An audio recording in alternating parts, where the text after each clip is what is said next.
Clinical manipulation of materials.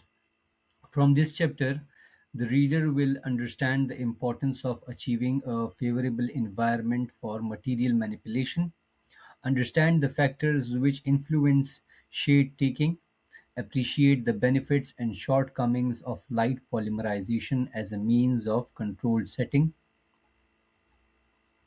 understand the need for good preventive maintenance for dental hardware. There are a number of direct clinical placement factors which the clinician must be mindful of when working intraorally. The manufacturers can only do so much, and it is incumbent on the dentist to use dental materials as instructed to ensure maximal success. This chapter will discuss the factors relating to clinical manipulation of dental materials. Moisture control. A substantial number of dental materials are hydrophobic or are adversely affected by water. They will perform suboptimally if water contamination occurs during their placement and before their final setting.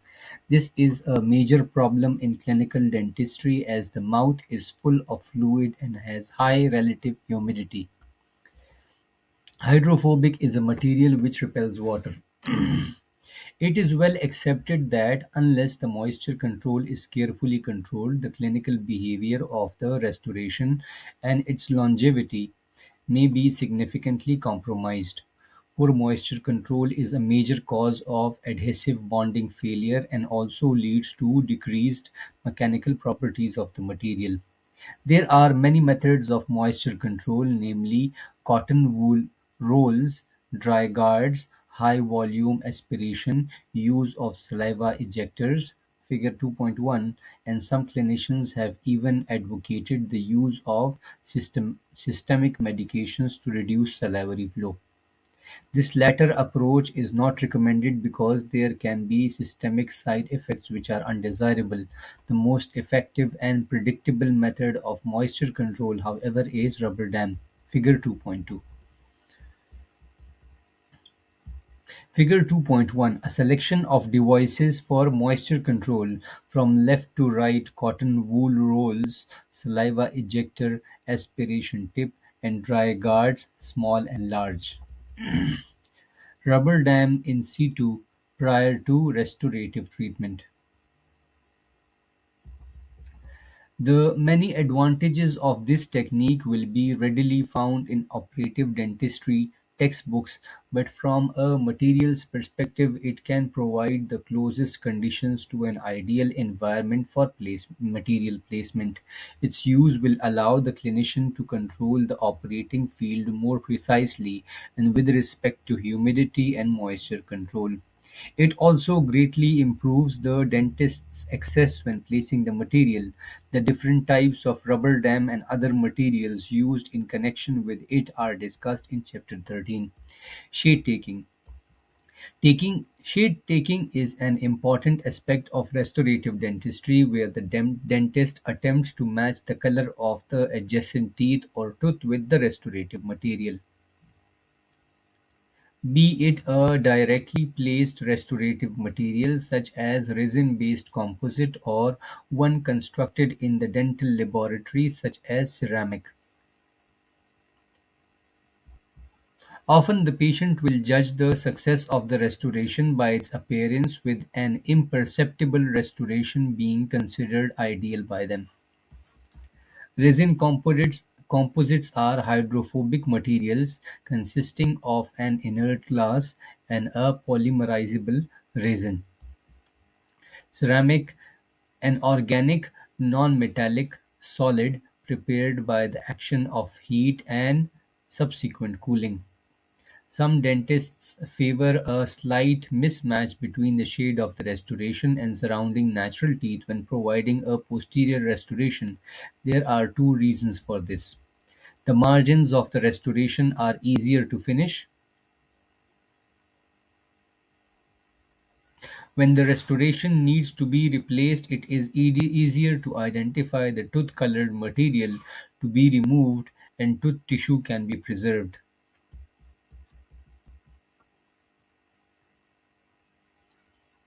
Shade taking is renowned for being one of the most challenging aspects of restorative dentistry for the dental team. Although the techniques for shade taking are beyond the scope of this book, advice relevant to dental materials is included here. Matching like with like, it is obvious that to most easily achieve a consistent and predictable result when selecting a shade of restorative material to match the tooth tissue being restored, the material of the shade guide should be the same as the restorative material.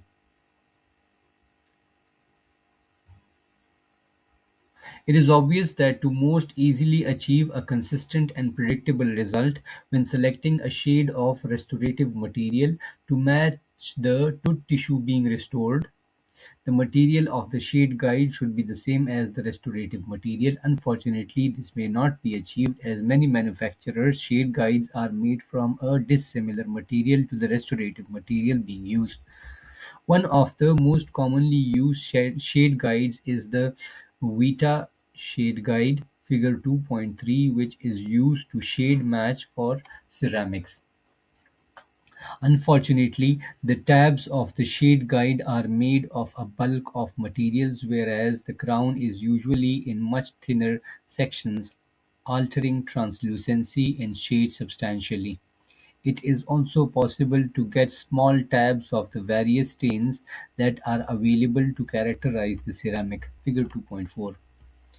Figure 2.3, Lumen Vacuum Shade Guide Vita, otherwise known as the Vita Shade Guide. This is the most commonly used shade guide for matching ceramic restorations. Figure 2.4, Various stains that may be used to characterize dental ceramic.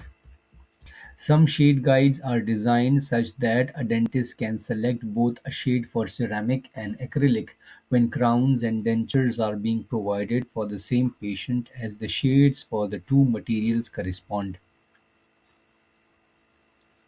Figure 2.5. Several manufacturers have recommended using the Vita Shade Guide to shade match for the resin-based composites, and a form of recipe wheel, Figure 2.6, guides the dentist in using the shades in the kit. Several manufacturers have recommended using the Vita Shade Guide to shade match for resin-based composites, and a form of recipe wheel, Figure 2.6, guides the dentist in using the shades in the kit.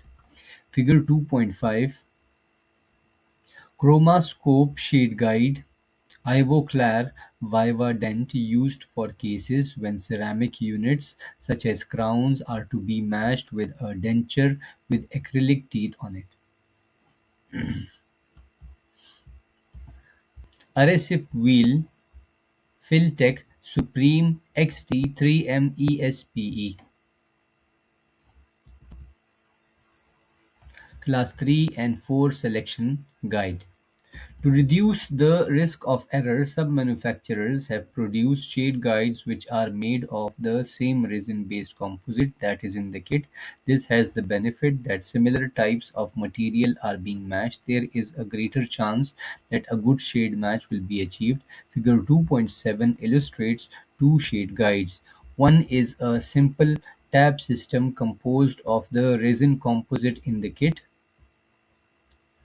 One is a simple tab system composed of the resin composite in the kit, and the other involves inserting a core of the dentine shade in the shell of the enamel. If a small drop of glycerine or water is placed to remove the air barrier between the two shade tabs, the dentist can see the final shade result with some certainty. Figure 2.7, two shade guides constructed using the material in the kit. Venus Heraeus and B. Myris to Coltine Wieldent. The other and probably most reliable method of correctly ascertaining shade is applying a small piece of the composite to be used to the tooth without any bond and curing it for 10 seconds. This must be cured as there is a change in shade shift on curing. Shade taking using Myris 2 Coltine Wheel-Dent. Take the dentine shade by matching it with the cervical region of the tooth. This area has the most dentine and less enamel. Figure 2.8. Select the enamel shade by comparing it with the incisal edge. This region has the most enamel and less dentine. Figure 2.9. Put the two pieces together with a drop of glycerine between them. Figure 2.10.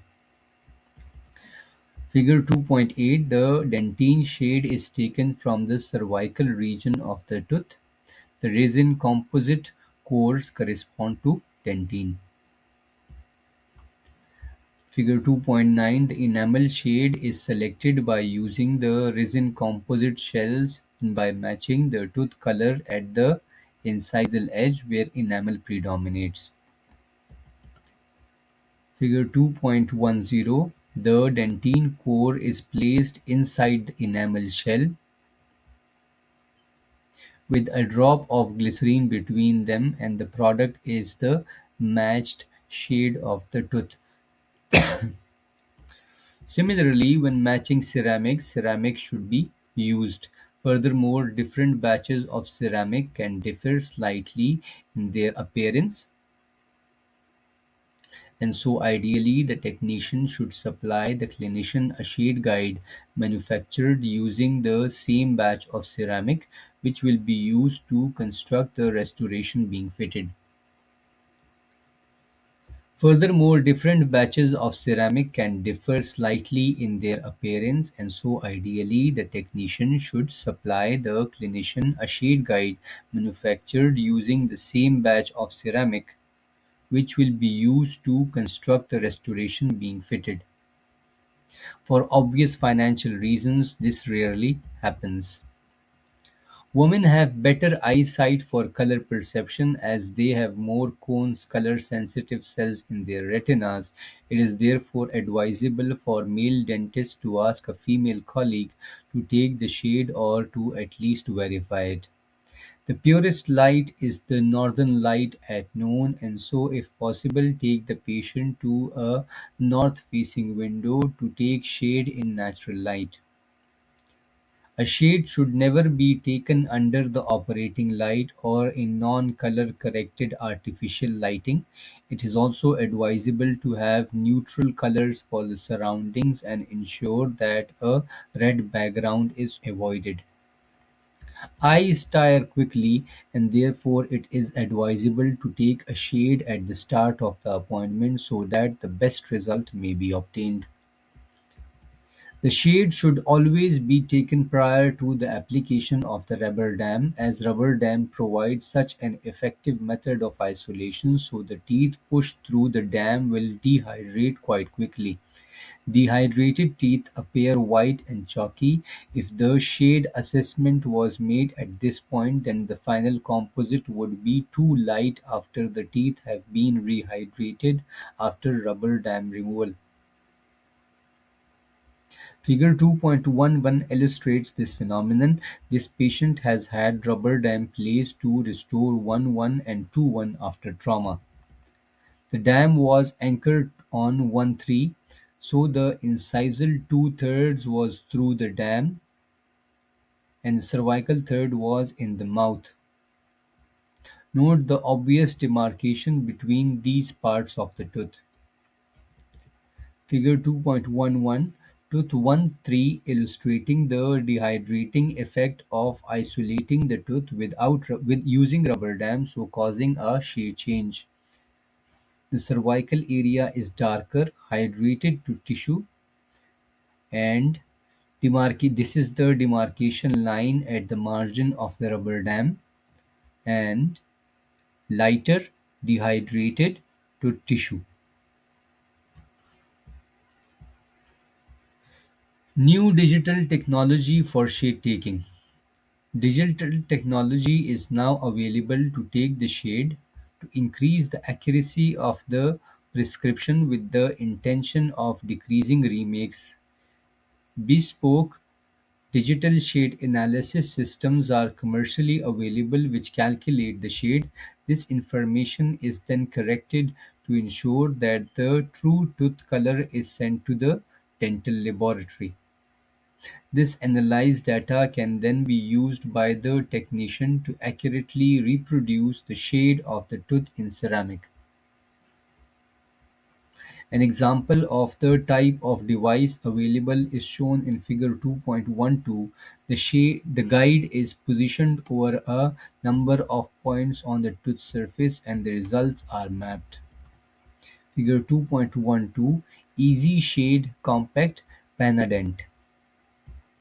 Light polymerization.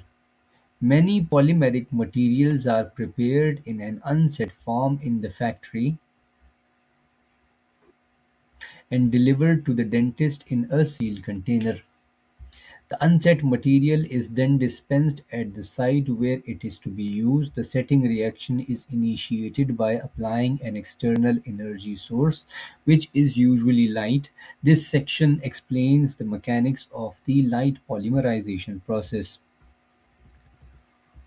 Modern dental polymers generally cure or set into a solid mass, and this process is catalyzed either chemically or by the application of external energy such as light.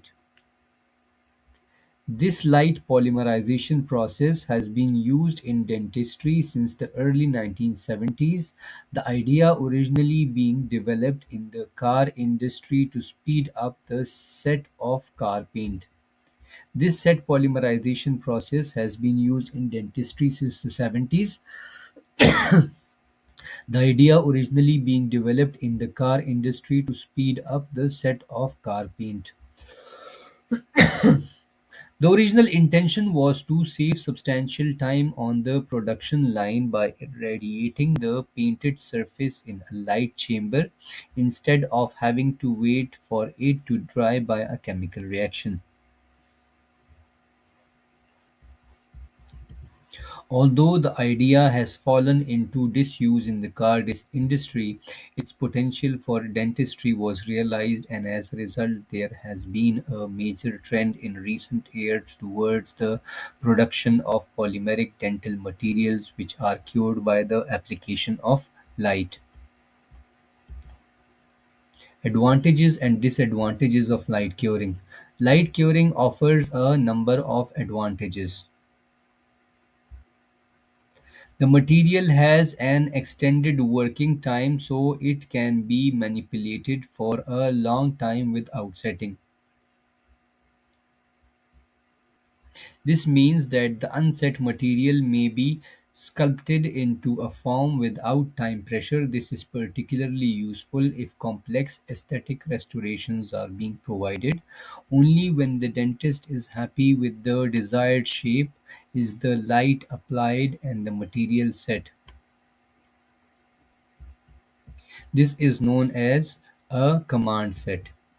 It delivers a more consistent means of polymerization, as a more even distribution of the chemicals within the paste can be obtained because the blending of the paste is optimized by the manufacturer in the factory.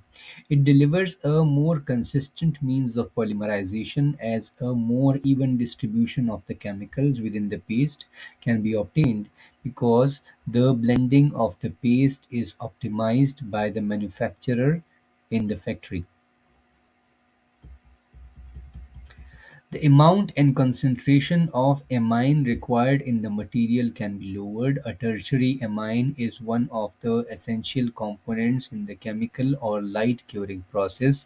Unfortunately, the presence of any residual amine after curing leads to darkening and yellowing of the set material with time.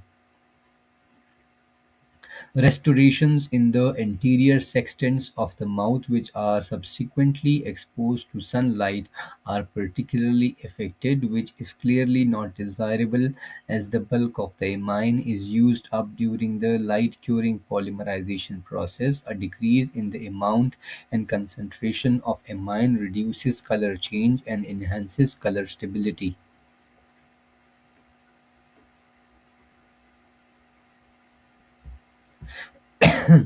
This is a saving in clinic There is a saving in clinic time, as there is no need to wait for a chemical reaction to go to completion before moving on to the next stage of the operative procedure, such as finishing and polishing.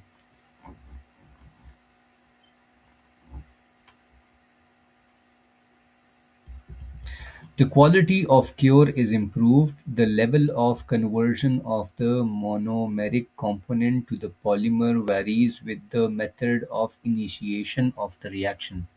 The quality of cure is improved. The level of conversion of the monomeric component to the polymer varies with the method of initiation of the reaction. The level of conversion is lower for two-phase chemical cured materials compared to light-activated materials.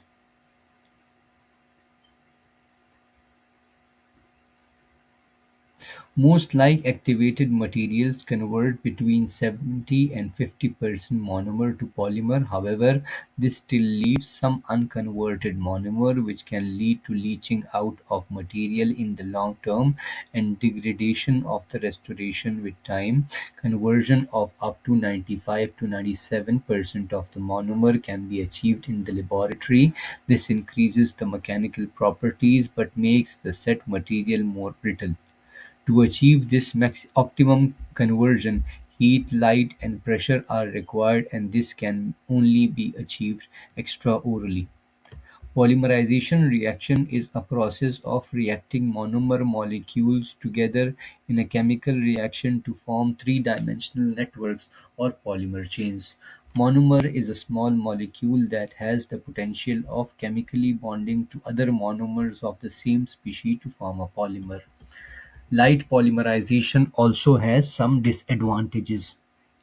The hardware required to provide the light energy is relatively expensive. A number of light curing units are currently available for the clinician to choose from.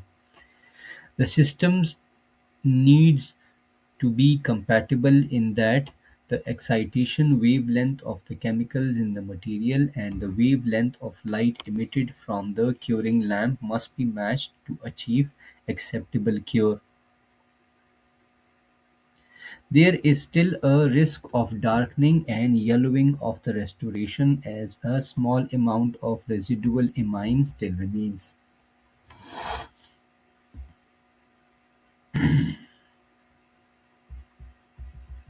Failure to deliver adequate energy to the material will result in a suboptimal restoration. Attenuation of the light occurs as it passes through the material. This means that the deeper parts of a restoration are not as well polymerized as the surface. This is exacerbated with some materials where the light penetration is limited by the addition of opacifiers and tints. Mechanism of photopolymerization: the initiation of the reaction process relies on the use of a photoinitiator, a chemical activated by light of a specific wavelength. This activated chemical in turn reacts with an amine in the material, so producing free radicals. The action of the light on the photoinitiator molecule, causing it to break down, is called photolytic reaction. It is these free radicals which initiate the polymerization reaction, and once the initiation phase has been started, the reaction propagates until all the chemical has been reacted in the classic chain reaction. The process of activation of a light curing system is illustrated in Table 2.1. Table 2.1: the mechanism for the setting reaction of light-activated resin systems. Photoinitiator, for example, and alpha diketone plus light of a specific wavelength, for example 470 nanometer, gives us activated diketone. It also includes the photoinitiator example also includes camphor quinone and alpha diketone. Activated diketone plus amine gives us then free radicals, and free radicals plus monomers plus copolymer gives us polymer.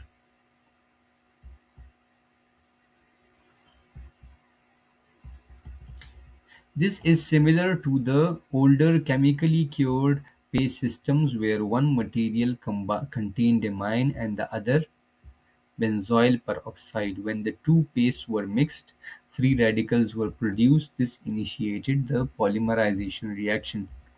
Free radicals are atoms, molecules, or ions with unpaired electrons. These unpaired electrons are highly chemically reactive.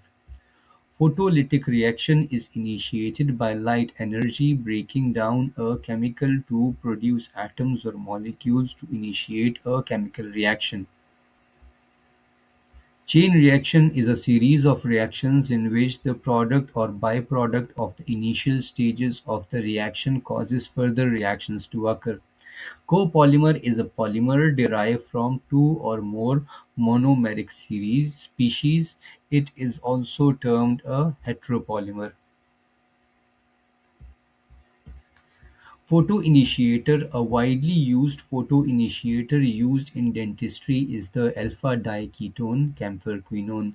This chemical is yellow in color (Figure 2.13) and may present manufacturers with a problem when a lighter shade of resin composite is being manufactured, as the inclusion of this yellow chemical will have an effect on the final stage.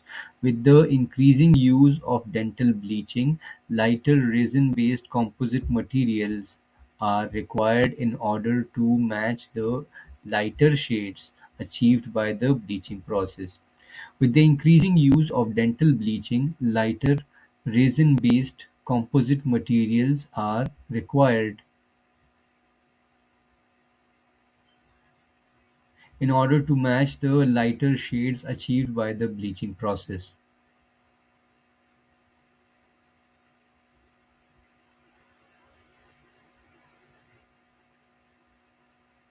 This has meant that camphorquinone cannot be used, or so other photoinitiators such as phenyl propanedione (ppd) or 2,4,6-trimethyl benzoyl diphenyl phosphine oxide (leucerin (TPO) are now becoming more common. Phenylpropanedione (ppt) or trimethylbenzoyl diphenyl phosphine oxide (TPO).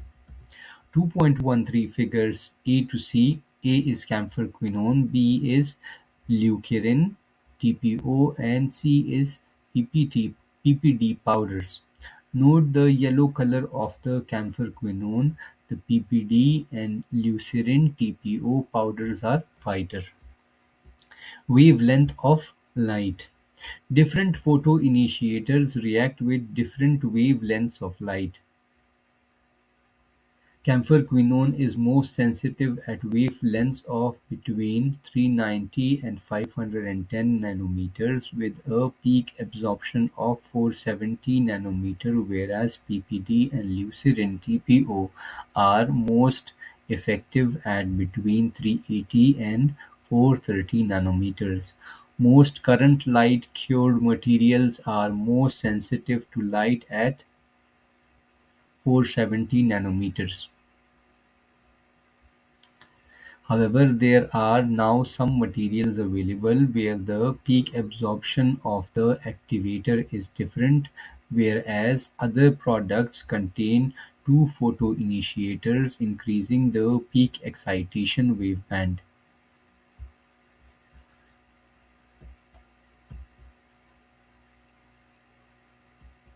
Examples of these materials are some conventional resin composites, for example, solitaire to Heraeus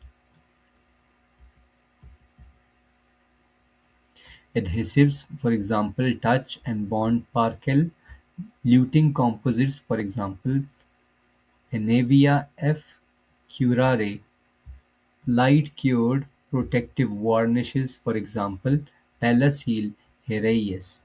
It is therefore essential to ensure that the wavelength of the light and the peak absorption of the photoinitiator material are compatible, otherwise the materials will not set. Figure 2.14 illustrates the peak excitation wavelengths for a photoinitiator and two types of light. Different types of curing light emit light at different wavelengths. The excitation wavelength for camphor-quinone is shown with those for a halogen and a light-emitting diode light superimposed. The excitation wavelengths of the photoinitiator and the curing light must correspond, otherwise the curing lamp is not able to deliver sufficient energy at the photoinitiator's wavelength, so ensuring adequate cure. This may be problematic with a narrower, more concentrated spectral band seen with the LED's footprint.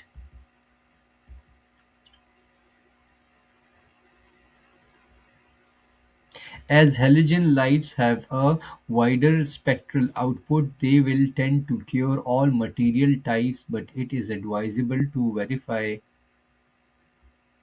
with the material manufacturer that the light curing unit used by the clinician will be suitable for purpose.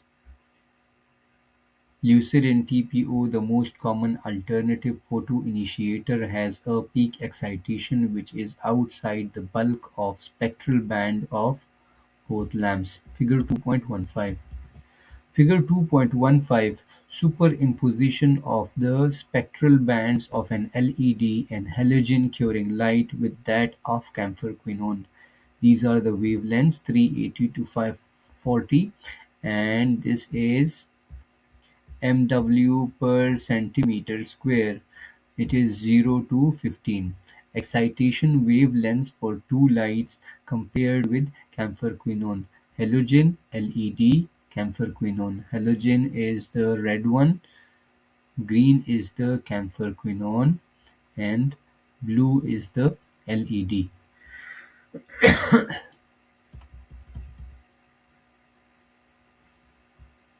Superimposition of the spectral bands of an LED and halogen curing light with that of camphor-quinone. Note that camphor-quinone corresponds with both lights, but particularly the LED light, meaning this is a more efficient curing device. Figure 2.15: Absorption spectra of three photoinitiators, solid line, and operating wavelength of three light sources, dashed line. Blue phase is a light source using a polywave LED, Ivoclar Vivadent. Absorption spectra of three photoinitiators, solid line, and operating wavelength of three light sources.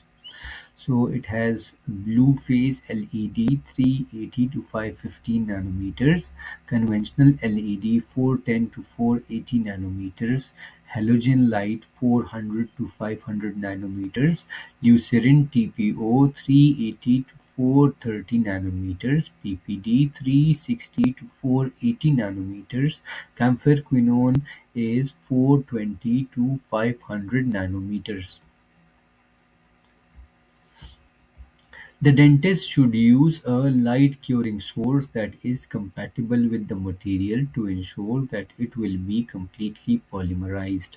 Peak absorption: the wavelength at which the maximum excitation of a photolytic chemical reaction occurs, also called peak excitation wavelength. Spectral band: the part of the spectrum at which the light polymerizing unit may produce chemical excitation.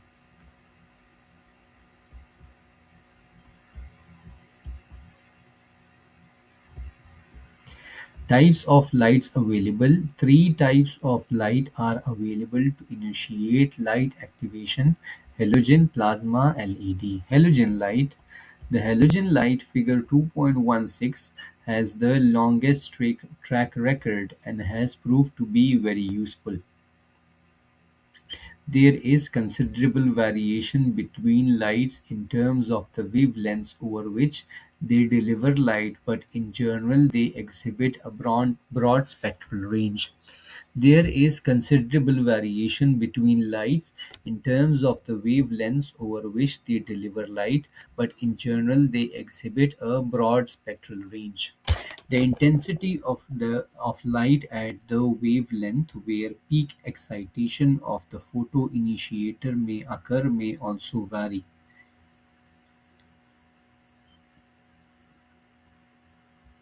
The halogen bulb itself emits white light, and in order to produce the required blue light, filters are required. Furthermore, the reflector behind the bulb can become dull and also covered in dust, reducing the efficiency of the system. Much of the energy produced by the light is in the form of heat, and cooling fans are therefore required to prevent the bulb overheating. Figure 2.16, a halogen curing light, Optilux 501 Kerr-Have. The radiometer is highlighted. One of the particular problems associated with a halogen light is that the filament in the bulb ages with time in the same way as a domestic light bulb filament ages. This leads to thinning of the wire filament and also a change in its operating temperature. Changes in the operating temperature will result in an alteration in the wavelength of light delivered from the bulb. As the bulb ages, the amount of energy at 470 nanometers available, peak absorption for camphor quinone is reduced. As the bulb ages, the amount of energy at 470 nanometers available, peak absorption for camphor quinone is reduced. This is difficult to detect as the light will remain blue, but there will be a steady drift in peak intensity. The consequence of this is that the curing efficiency is diminished and the material is less well cured. The only effective way of dealing with this is to change the bulb on regular basis, such as every 3 to 6 months, depending on the usage. Many light curing lamps are now fitted with a light checker. This is called a radiometer. Figure 2.16. However, many of these are not sophisticated enough to differentiate the variations in wavelengths sufficiently well and so should be used with caution. However, many of these are not sophisticated enough to differentiate the variations in wavelengths sufficiently well and so should be used with caution. Plasma light. This light, figure 2.17, is a plasma arc lamp using xenon gas. It provides a very high-intensity light but has a narrow spectral band, and as discussed earlier may mean that not all resin composites are cured effectively by this type of lamp.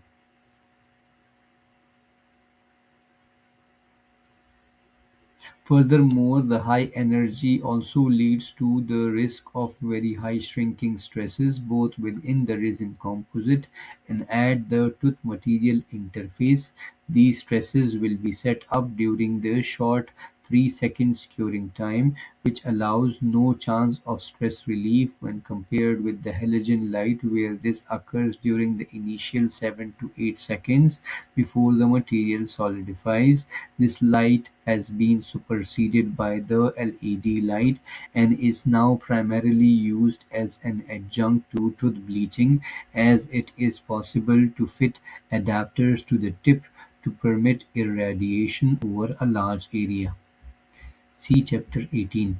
This system is also quite bulky when compared with the LED systems, another reason why their use is reducing.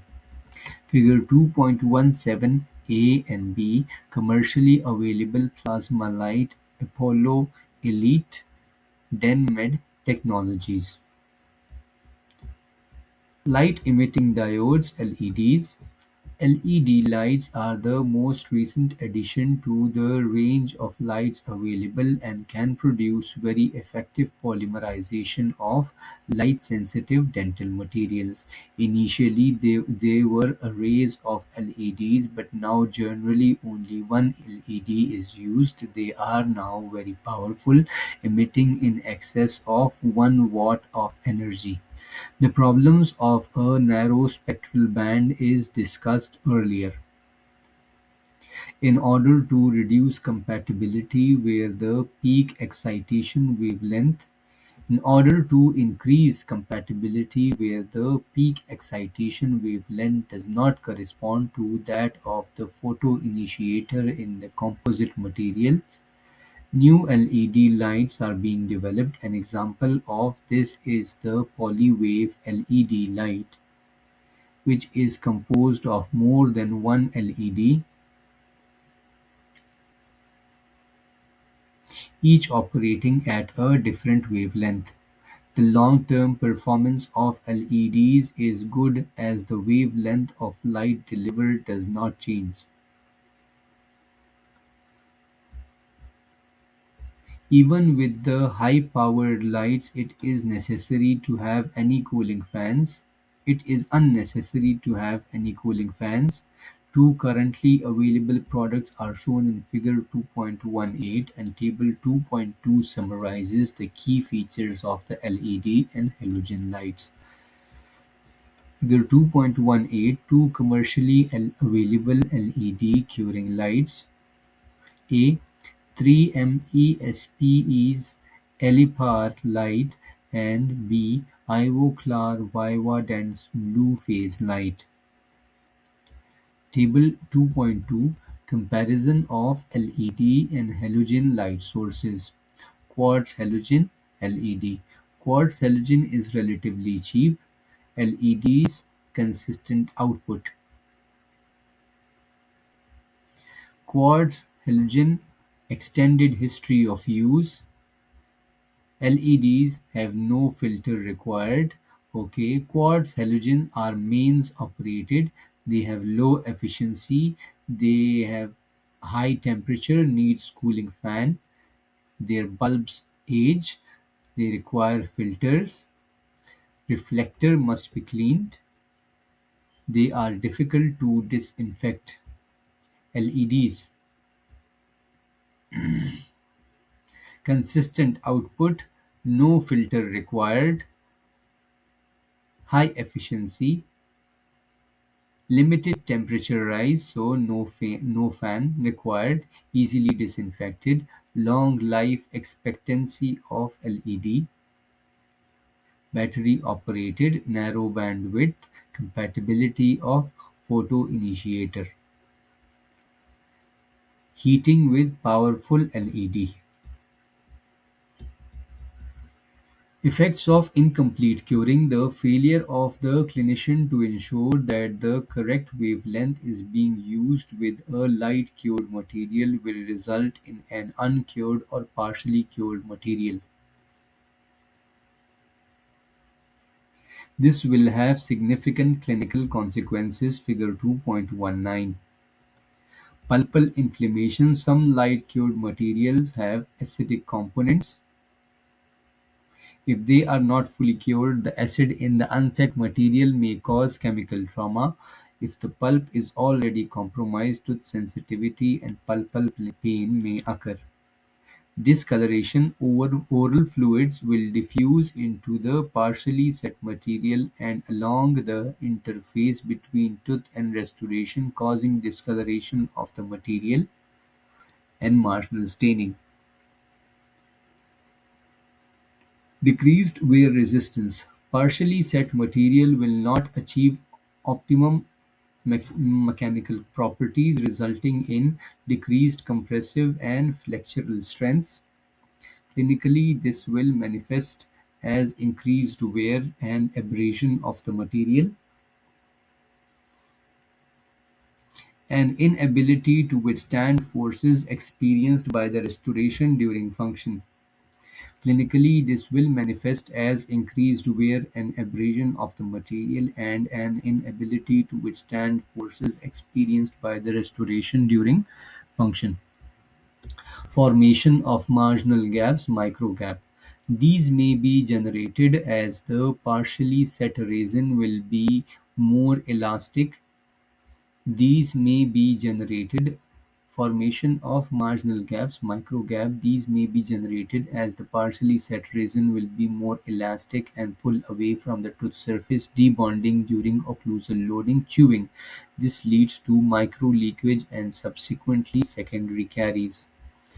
Figure 2.19, a diagrammatic representation of the clinical consequences of incomplete curing of a polymeric material in a cavity: debonding, discoloration, marginal staining, decreased wear resistance, micro-leakage, secondary caries, pulpal inflammation. Microgap: the microscopic interface between a restoration and the tooth. Microleakage is the permeation of fluid, debris and bacteria down the interface between a restoration and the walls of a cavity preparation in the tooth. Secondary recurrent caries: carious lesion developing between an existing dental restoration. Secondary recurrent caries: carious lesion